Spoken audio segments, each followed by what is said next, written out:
Susan Sontag, the author of the essay Imagination of Disaster, explores the world of science fiction as she discusses the tropes in these films in the mid 1900s. Throughout her essay, she analyzes why these types of films were created and basically ties her discussion with humanity. With the growing technological advances, science fiction films state specific things about how science threatens humanity. She also ties her discussion to how sci-fi can tend to serve an attempt at disturbing the balance between humanity and the technological world. She claims that sci-fi films have suspense, shock, surprises, and a continuous plot, and how they invite in a passive aesthetic view of destruction and violence.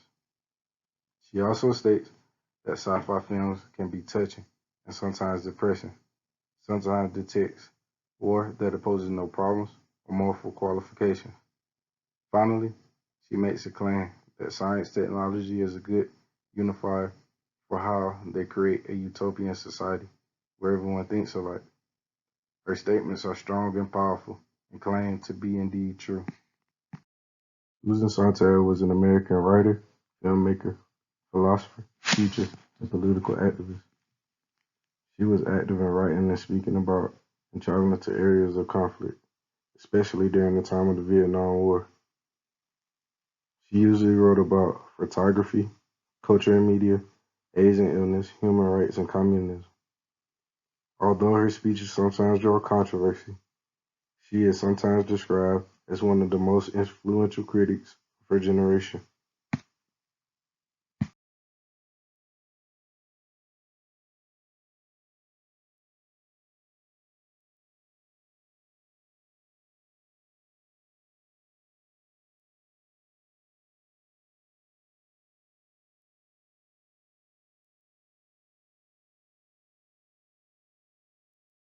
In the book, she discusses the difference that exists between sci-fi films and sci-fi novels, placing a huge emphasis on the unique features of sci-fi films, which help us better understand the key message and draw relevant conclusions for the films.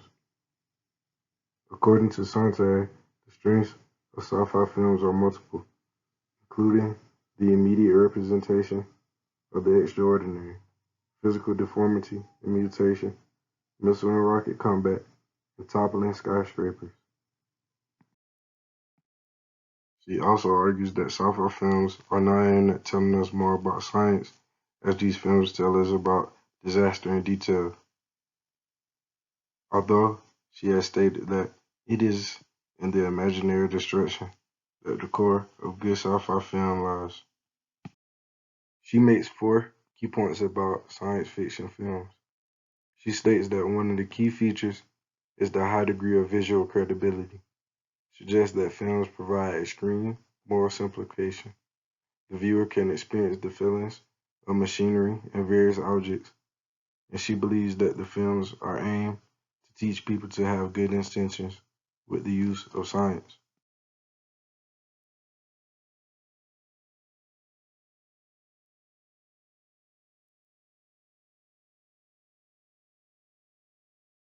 The arrival of the theme is the first theme that Susan believes all sci-fi films should have. This is usually witnessed or suspected by one person, a young scientist on a field trip. Nobody, neither his neighbors nor his colleagues, will believe him for some time. The hero is not married, but he usually has a girlfriend. Confirmation of the hero's report by a host of witnesses to a great act of destruction is the second thing Susan believes all sci-fi films have. If the invaders are beings from another planet, a fruitless attempt to parley with them and get them to leave peacefully. The police are summoned to deal with the situation and are eventually massacred. The third thing Susan believes that all sci-fi films have are plans to destroy the enemy. In the capital of the country, conferences between scientists and the military take place, with the hero watching before a chart, map, or blackboard. A national emergency is declared. Reports of further destruction. Authorities from other countries arrive. All international tensions are suspended in view of the planetary emergency. This stage is often includes a rapid montage of news, broadcasts in various languages, a meeting at the UN, and more conferences between the military and the scientists. The fourth thing Susan believes all sci-fi films have are further atrocities. At some point, the hero's girlfriend is in grave danger. There are lots of counterattacks by international forces, with brilliant displays of rocketry, rays, and other advanced weapons, are all unsuccessful. Enormous military casualties, usually by incineration. Cities are destroyed and even evacuated. There is a scene of panicked crowds, usually stampeded along a highway or big bridge, by a wave of numerous policemen, who are usually white gloved, calm, and they often yell, "Keep moving. There is no need to be alarmed." The final thing that Susan believes that all sci-fi films have are more conferences, whose motif is they must be vulnerable to something.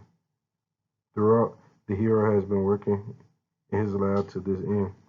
The final strategy, upon which all hopes depend, is drawn up, the ultimate weapon, often a super powerful, as yet untested nuclear device, is mounted.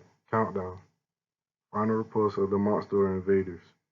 Mutual congratulations, while the hero and his girlfriend embrace cheek to cheek and scan the skies sturdily. But have we seen the last of them? To conclude, Sontag makes very powerful claims about sci-fi films that are indeed true. Guardians of the Galaxy Volume 2 is a great example that does in fact support her claims. It is true that she believes that sci-fi films are touching and some of it is depressing, and how they invite a dispassionate, aesthetic view of destruction and violence. She also states there is suspense, shock, surprises, and how there is always some sort of cruel plot. Lastly, Susan also claims that science technology is a good unifier, how they create a society where everyone thinks alike. All of her claims are indeed true and can easily be backed up by the Guardians of the Galaxy, along with other great sci-fi films.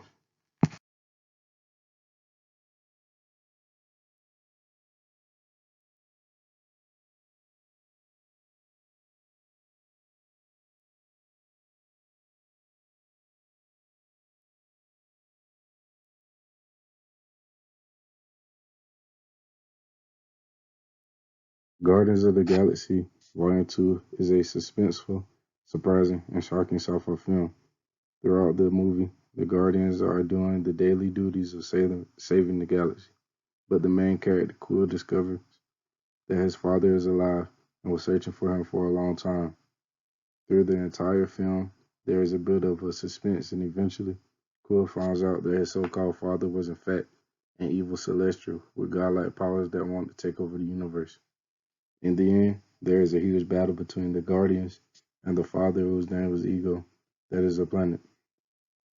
Susan's claims are true because the Guardians of the Galaxy does provide a lot of surprises, such as Quill finding out that he has a father. Shocking scenes when Quill later discovers that his own father killed his mother by placing a tumor in her head, and a destructive ending when they fight and defeat the father. Dante states that sci-fi films can be both touching and depressing. In the Guardians of the Galaxy, there are many touching moments, as well as depressing ones. When Quill first meets his father for the first time, and the scene plays where he is playing catch with him, this is very touching. There are many depressing scenes in the film as well. When Quill's father ends up saying he planted a tumor in Quill's mother's head, which is the reason she died, this is very depressing. There is another scene where Yandi passes away to save Quill's life, which is very touching and depressing scene. It is clear that these examples do support Sontag's claim that sci-fi films do in fact have depressing and touching moments. Sci-fi films are considered to have a utopian-like fantasy, basically where everyone is alike and behave all the same. Science technology is conceived as a great unifier. Guardians of the Galaxy 2, The Sovereign, is a society where people are breeded a certain way, and how they are born and put into jobs that fit how they were breeded. They are very powerful and technologically advanced as a society. They all look the same because they are all gold and they all act the same. The leader ensures that her people are to avoid combat and does what she can to protect her people. They created self-flying spaceships and have the people fly the ships on a video-like game system. In truth, this does prove that Sontag's claims about sci-fi films have a utopian-like fantasy is most certainly true.